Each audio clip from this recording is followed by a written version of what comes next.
제가 이 선독을 하게 된 경위를 얘기를 해드릴게요. 춘추자시전은 양이 너무 많잖아요. 예? 그래서 이걸 다 읽으면 제일 좋겠지만, 그리고 아마 공부를 잘하셨던 분들은 다 읽으셨을 겁니다.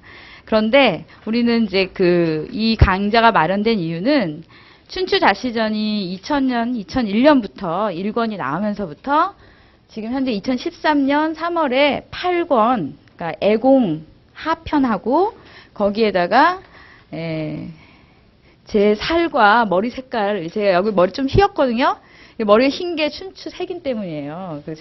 춘추 색인을 선생님이 잘 번역을 다 하시고 나서 제가 춘추 색인 부분을 맡아서 하면서 좀 춘추로 책을, 요즘에는 어떻죠? 다 검색이 가능하잖아요. 근데 검색으로 불가능한, 검색만 가지고는 찾을 수 없는 그러한 색인을 만들기 위해서 좀 고분을 하다 보니까 좀 늦어졌어요. 그래서 원래는 좀 더 일찍 나와야 되는데 좀 늦어져서 요번에 8권이 나와요. 색인까지. 그래서 원래 여기 춘추 강의를 하지를 않았던 걸로 알고, 제 기억이 맞다면 2000년, 그러니까 처음에 선생님이 처음 춘추 1권을 발간을 하셨을 때, 제가 선생님이라고 하는 거는 역주 춘추자시전 번역자이신 저의 은산 정태현 선생님 말씀하는 거고요.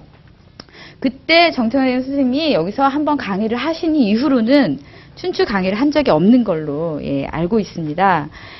근데 이제 이번에 뭐 왕관도 되고 그래서 이제 해야 되는데, 그러면 이제 원래 역자이신 은산 정태현 선생님이 하셔야 되는데, 선생님이 그 사이에 늙어버리셨어요.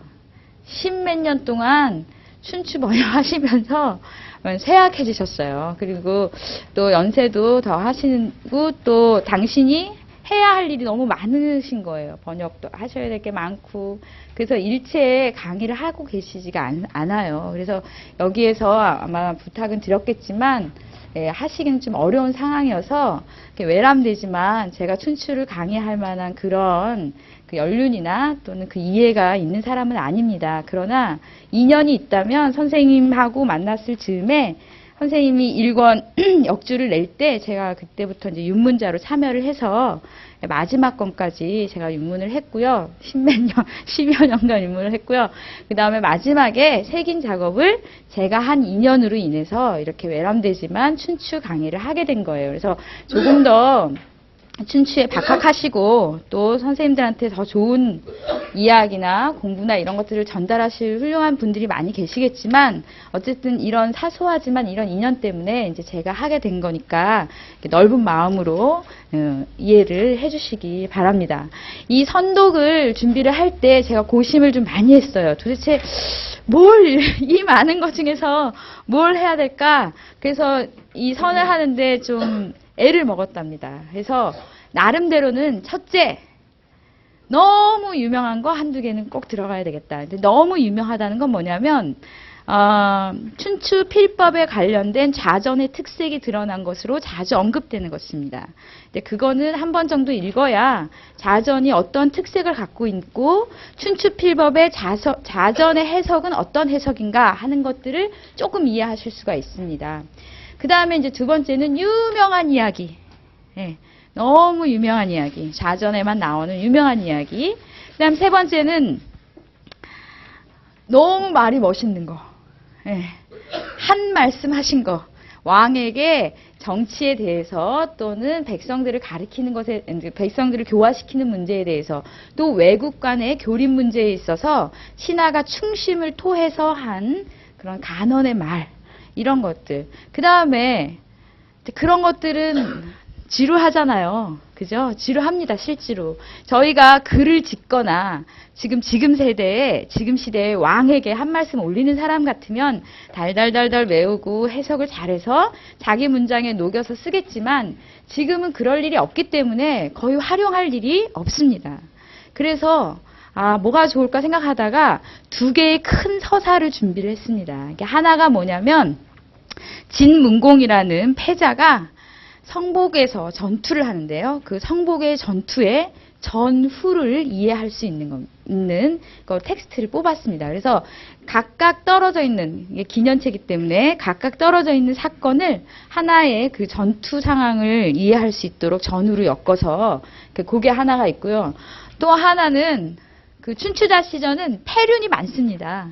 예, 폐륜이 많아서 그 음란 폐륜이 많아요. 근데 이제 그거를 저희가 이렇게 군자 있냐 하면서 아햄 하고 모른 척 하면 진짜 재밌는 걸 놓치는 거예요. 그래서 그 춘추자시전에 여러 여자들이 나와요. 뭐 그 시대에 음탕한 여자도 있고요. 뭐 또 아주 못된 엄마도 있고요.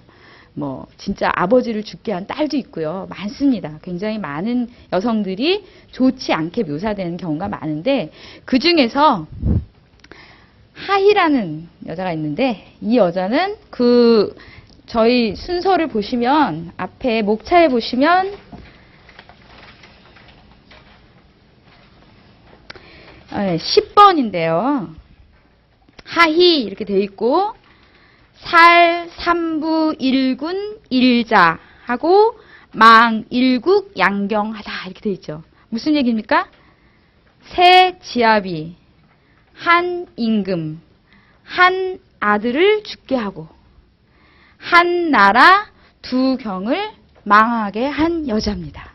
그래서 이 여자에 관한 이야기가 아주 많지는 않은데 이 또 한번 이 당시에 여성이 어떤 위치였는지 이런 것들을 또 남자들이 여자에 대해서 어떤 얘기들을 했는지 그런 것들도 한번 보고 그러면은 대체로 춘추 전국시대의 시대적 정황이나 당시 배경을 조금 이해할 수 있지 않을까.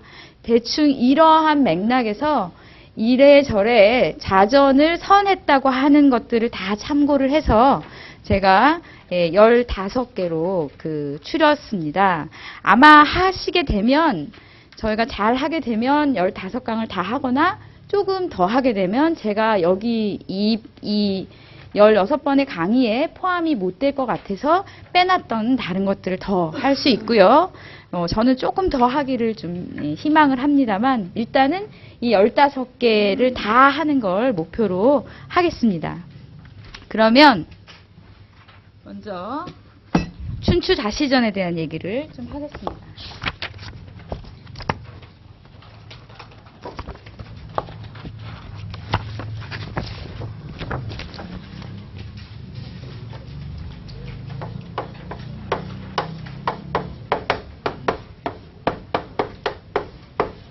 예, 춘추라는 말은 춘하, 추, 동의 줄임말입니다.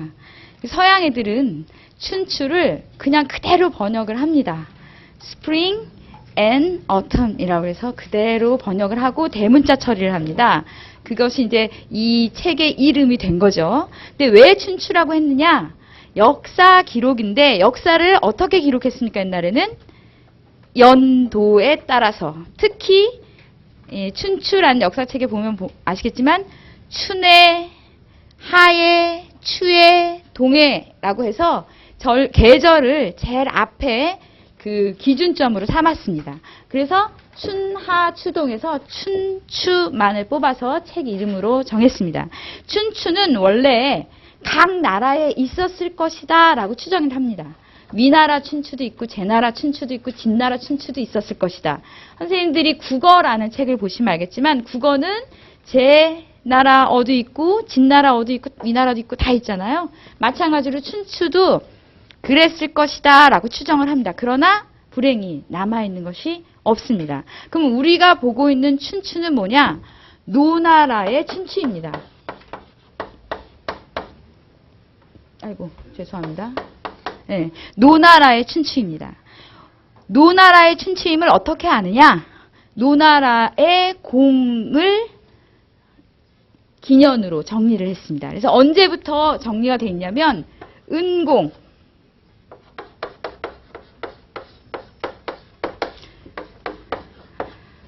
은공 원년부터요. 이게 대체로 BC 722년 정도라고 봅니다. 이때부터 언제까지? 애공, 실수레자 쓰고요. 14년입니다. 원래 춘추에서는 유자를 하나 씁니다. 그리고 이때가 BC 481년입니다. 그러면 은공부터 애공까지 12공이 있고요. 노나라 군주입니다. 공이 있고 총 기간은 242년 동안의 기록입니다. 네, 긴 기록이죠.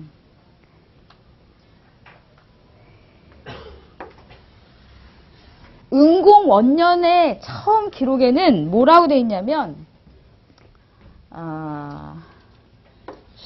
그러니까 은공 원년이라 춘왕 정월이라 되어 있습니다. 원년이라 춘왕 정월이라.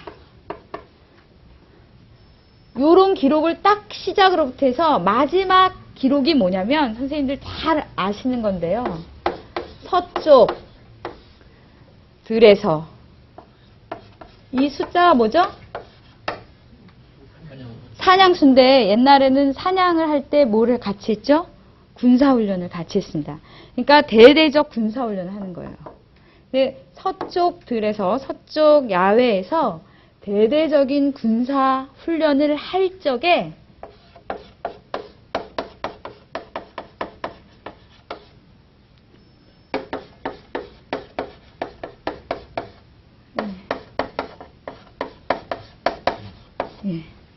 뭐가 나왔습니까?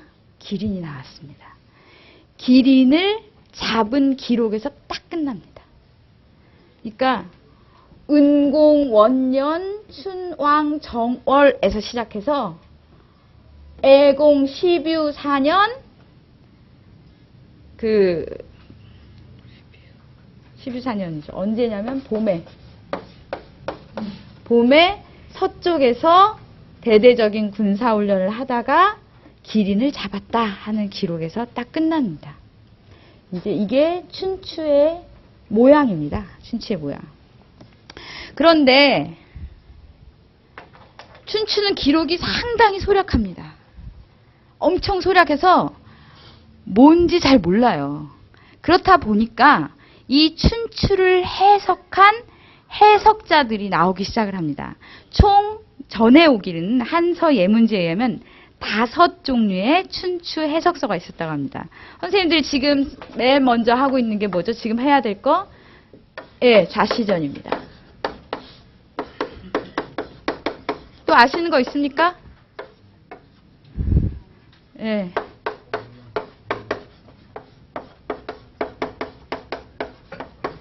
세 번째가요? 예. 아이고, 여기 하나 더 있죠? 예. 그 다음에,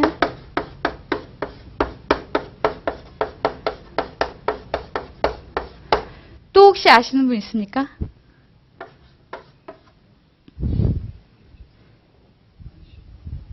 예? 잘 안 알려져 있으니까요. 예.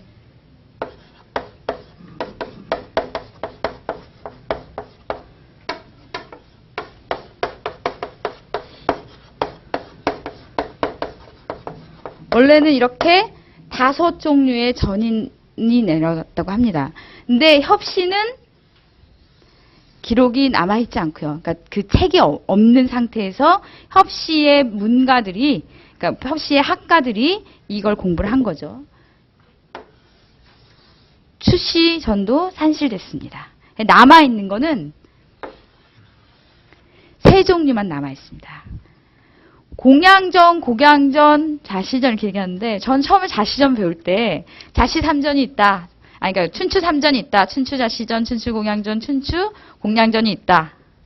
너무 궁금한 거예요. 뭘까 이게? 왜 이런 게 생겼을까? 그죠?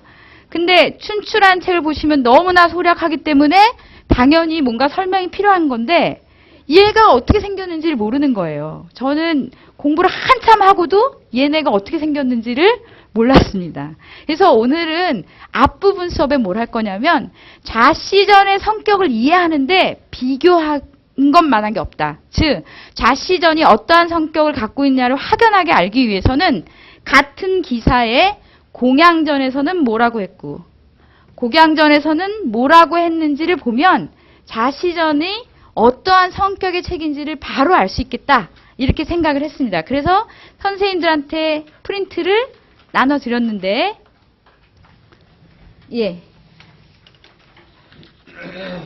요 프린트물이 지금 저희가 춘추자시전 처음 할 기사에 똑같은 기사 내용에 공양전은 뭐라고 했고 공양전은 뭐라고 했는지를 적은 겁니다.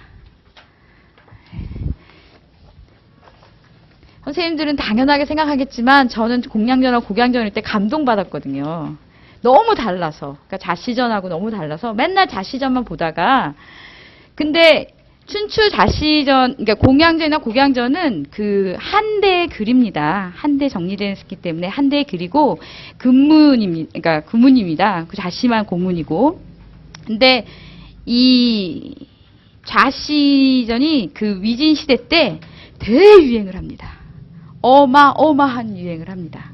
그러니까 그 유행을 하게 된 여러 가지 계기가 있는데 어쨌든 그 후로는 두 전이 힘을 못 씁니다.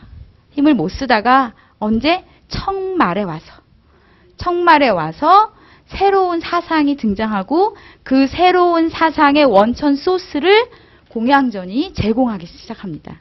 그래서 다시 재조명이 됐습니다. 물론 십상경 안에는 같이 포함되어 있지만 자시전의 인기에는 비할 수가 없었습니다. 이유가 있어요. 왜냐하면 자시전은 너무 재밌거든요. 그거를 일단 확인을 한번 해보도록 하겠습니다.